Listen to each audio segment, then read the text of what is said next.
I'm not gonna say it's not painful, but it's less scary and more bearable. It's like the container has been opened. It's easier to see. You can go through things that before you were so scared to see. Many people nowadays suffer with digestive problems, and this is actually the reason they are afraid to try Ibogaine. What is your opinion? It will depend how much they're suffering, no? And if they need a surgery or something, definitely we need to screen them out. But usually we see people suffering from digestive system. It's a syndrome. It's a dysregulation of the nervous system that produces a lot of symptoms. And a lot of people, somatically, emotions, repressed emotions, anxiety can go to affect the way our digestive system works.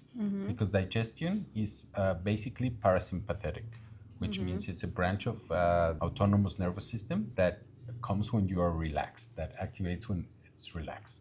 So if you cannot digest, it's because you are probably bloated of emotions and energy in your system. So one of the main things that Ibogaine does, it actually helps you digest in life, and not just emotions, but also memories, traumatic memories, and stuff. So I think it would be very useful for a lot of people that are having very strange syndromes or symptoms in the digestive system, but not only in digestive systems, but anywhere in the body, because some people will have some digestive symptoms, but also like muscle symptoms, more also in the skin, but also in the heart, and they can have all these types of groups of symptoms, seeing it everywhere that are called syndromes, and we're seeing fibromyalgia, Crohn's disease, or autoimmune systems and stuff like that.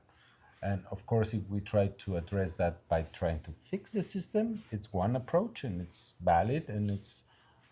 But what Ibogaine does is actually it goes to the core of the dysfunction of those systems, which is the neurological system.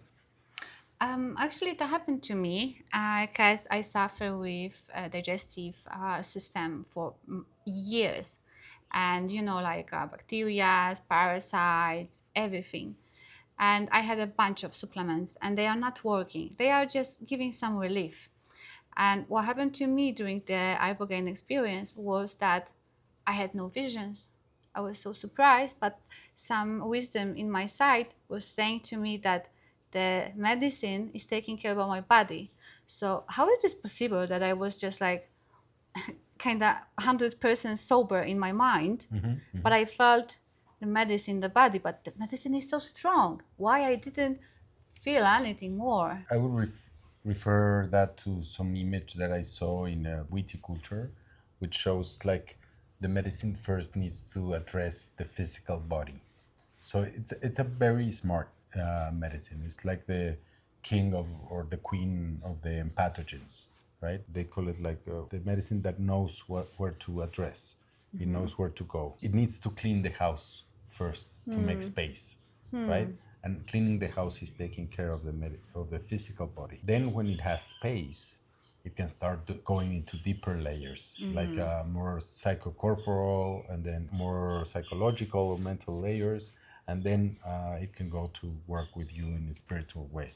But it has to go in stages because Yeah.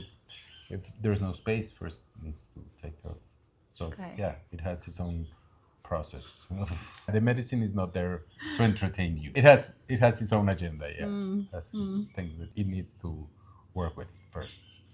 And I heard that it's really helpful for eating disorders. And I heard that people with bulimia or anorexia, they just could handle it finally after many years of suffering.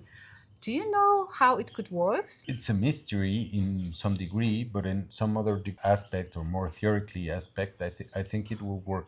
All these things that are like addiction and eating disorders, they're trauma based because there's an underlying pain that doesn't find release, and then you have like this false resource of eating or not eating or using a substance or not using a substance or some behavior, whatever.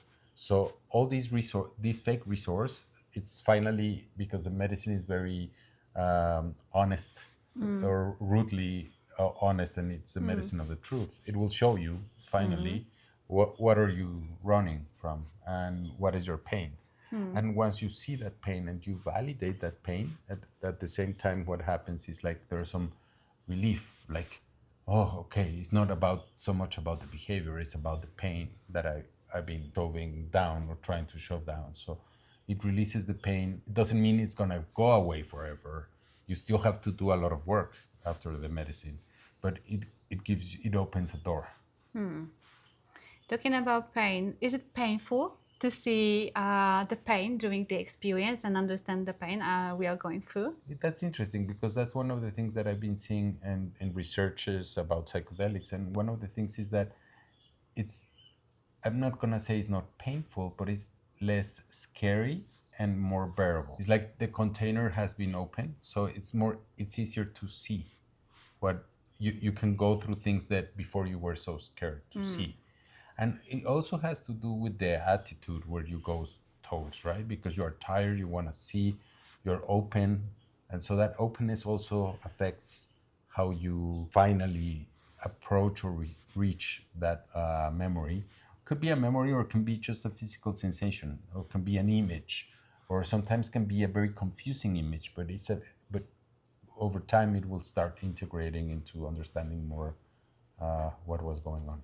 I'm still wondering if I could do something more after medicine. Should I take supplements, or should I do some somatic experiencing exercises?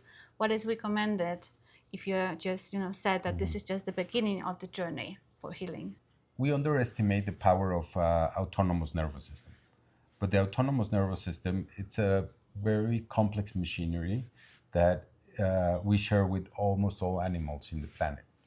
And it's a very evolved machinery, and it works wonderful. In humans, we have other layers of intelligence that are above that basic autonomous nervous system. But the nervous system that we share with animals, and I'm going to say with reptiles, because it's our heart, our lungs, our breathing, our safe or scare or activation or safety regulation. Okay, all of that is embedded there. All our glands, our endocrine system, it's also related to that system. It works with that system. So cortisol levels, melatonin, oxytocin, those hormones are related to that nervous system, the autonomous nervous system. Your tears or your saliva and your digestion too. Your digestion is regulated through your autonomous nervous system because all the animals eat, right? So the nervous system has two big branches, which is sympathetic and parasympathetic.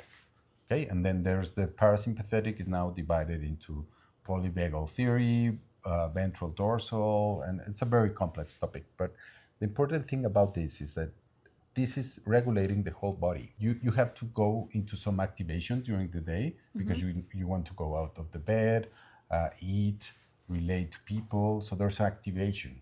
And there's also a discharge, and then there's an activation of the parasympathetic nervous system. And the parasympathetic nervous system is in charge of digestion, sleep, repair, immunology. When the parasympathetic nervous system is activated and you're resting, is when the immune system goes up.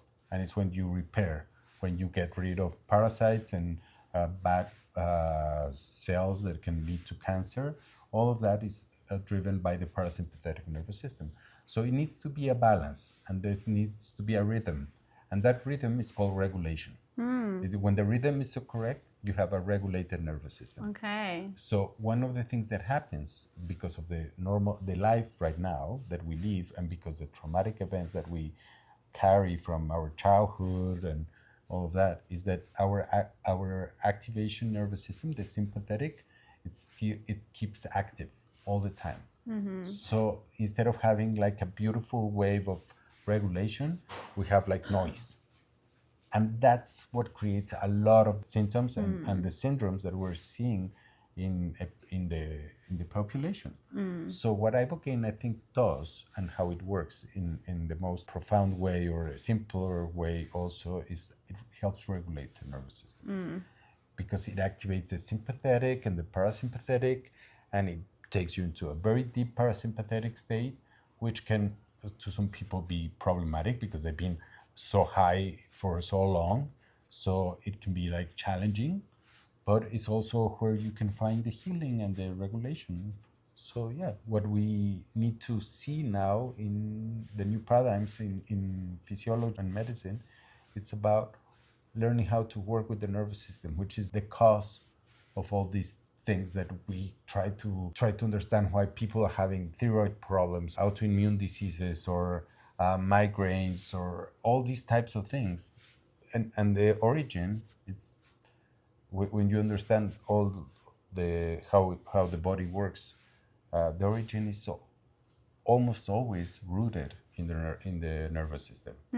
I'm gonna say almost always because sometimes, yeah, there's environmental aspects. If it will be an environmental aspect, it will be affecting a lot of the population. And usually it's one person in the family, in each family, that has that syndrome. And I think what is happening to most that we can say generally is culture. Culture and the productivity and the Absolutely. violence and the violence in the family, the Yes. violence in education, Yes. and all of that. That's what is causing all Yeah. of that, because that creates a trauma that needs to be understood and discharged, and we have to start putting more our attention in our nervous system. But that's what I think Ibogaine does the most important work, helping you deal with that and have some relief. I remember during my experience, because I'm really dysregulated, I'm just like, I have no ADHD diagnosed yet, but I'm just like nervous, so much tension in me. And after Ibogaine experience, that was just like a switch. And you were telling me, guys, like, yeah, you will see, you will be slow. And I was like, yeah, bullshit. And then after the experience, I was just like 3 times slower. And how you can explain us why I was so slow? Now I'm coming back to my normality, as you see, and talking faster. But I see the difference, and I'm sure that this is because of the medicine in my body. You know, speed, it's always comes with activation. And we live in a culture and in a world that's always speeding. And also there's a definition of trauma that is trauma is too fast, something that happened too fast. And but it's also a traumatic response to be too fast. So living in this world where everything goes too fast and we need to do things very fast because productivity, because we get late to work, because there's traffic, because we want to put so many things in one day, that chronically dysregulates the nervous system. But it's a feedback loop. So you see, you go faster, then you are more activated, and you feel the need to go faster and faster, and it's like always like that. So like turning that loop around is what Ibogaine is like trying to show us, or that was my experience. I remember when I tried to move, when I was on Ibogaine, I tried to move fast. I want to go to a baño, and I felt like all these Good attacks, luck. yeah, and I felt, and then it was like, it reminded me, and I said, okay, Ibogaine is the medicine of going slow. That's showing me how to go slow. Yes. One important thing about regulation in the nervous system is learning to go slow. It's a reminder that every time that you feel like nervous, anxious, you can always remind yourself to go slower. And if you practice enough to go slower, you can even think slower. Maybe you cannot quiet the monkey here. It's like thinking it's ruminating and it's like very bad, but you can always like say, okay, but go slower. Or if you feel like nervous and you don't know what to do, well, just go slower and things will start opening. So I had a teacher that said that evil lives in the rush. Yeah, that's true.